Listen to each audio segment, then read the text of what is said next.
It's time for a little linguistics lesson. So being from the state of Georgia, we could be considered Southerners, and when people refer to Southerners specifically in America, they're referring to the southern, usually the southeastern United States, right? And there are a lot of things that people from different sections of the southern United States have in common. Definitely have a lot of historical similarities when it comes specifically to the United States, but within that group, there are a lot of diverse groups of people. Even within languages, you only need to go a couple of states away to hear a language that you can maybe partially understand, but which bears a lot of differences from the English that you speak.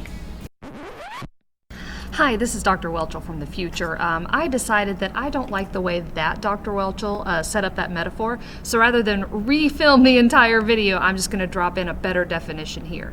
In the southern United States, you can go across that entire region and find native speakers of the southern dialect of American English, Creole, and African American vernacular English, and they are all legitimate native languages in the southeastern United States. Okay, back to the other video. Now, I could stand here with a native speaker of AAVE and a native speaker of Creole, and we could all speak to each other in a way that the others would understand. We might each have to not use certain words that are unique to our own dialects to do that, but we could all communicate pretty effectively.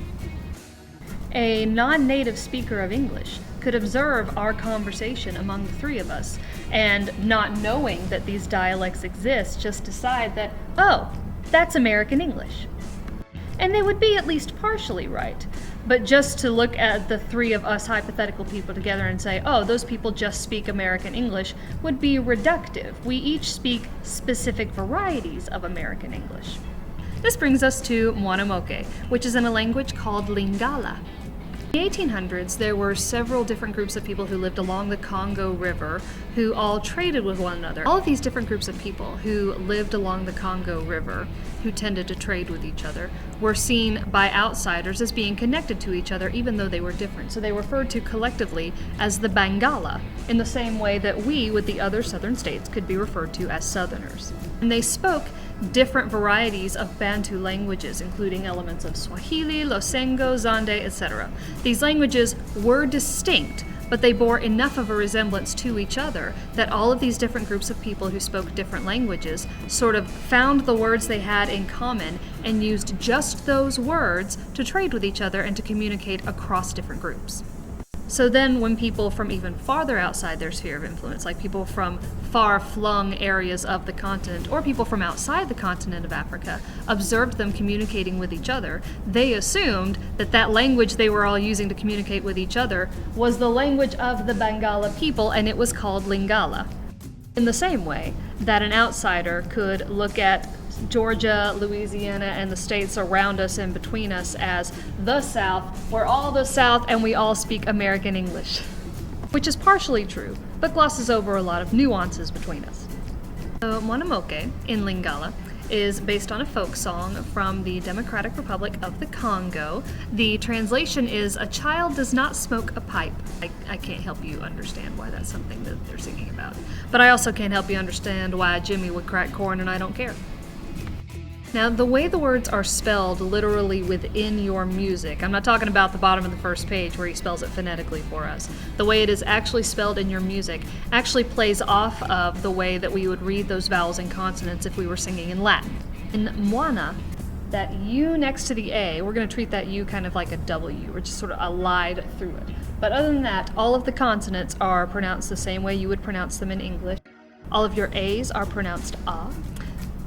O is pronounced with a pure round O, and E's are pronounced E. This initial phrase altogether is Muana Moke. So here behind me I have the phrase Muana Moke written as it is actually spelled in your octavo. Here below it in green is how you should really say it, Muana Moke.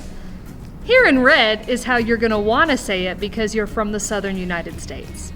Words end in vowel sounds like Muana, and we're just saying it without thinking about pronouncing it correctly. We tend to just want to cheat that last vowel sound of any time or effort. So instead of Muana, as it's supposed to be said, we're going to want to say Muana.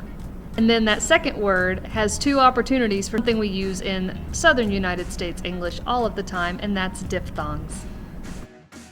Diphthongs is when you have two vowel sounds put together right next to each other. And sometimes you're supposed to sing diphthongs, like all of the days of the week, Monday, Tuesday. If you just said Monday, Tuesday, people would think you were crazy. There are no diphthongs in this song. Please do not say it that way. So this word is moke, not moke. The next word in your lyrics is amelaka. So once again, your consonants are going to be pronounced exactly the way you want to pronounce them as a native English speaker. A is a, E is e. So that yields amelaka. Nice open vowel sounds. Once again, up here in red is how we would say it if we were using all of the bad habits we've learned from speaking Southern United States English. Amelaka. Don't do that. And then your last lyrics are likaya te. So here at the bottom, you got how you would really pronounce it. I is going to become E, just like when we're singing in Latin or Spanish.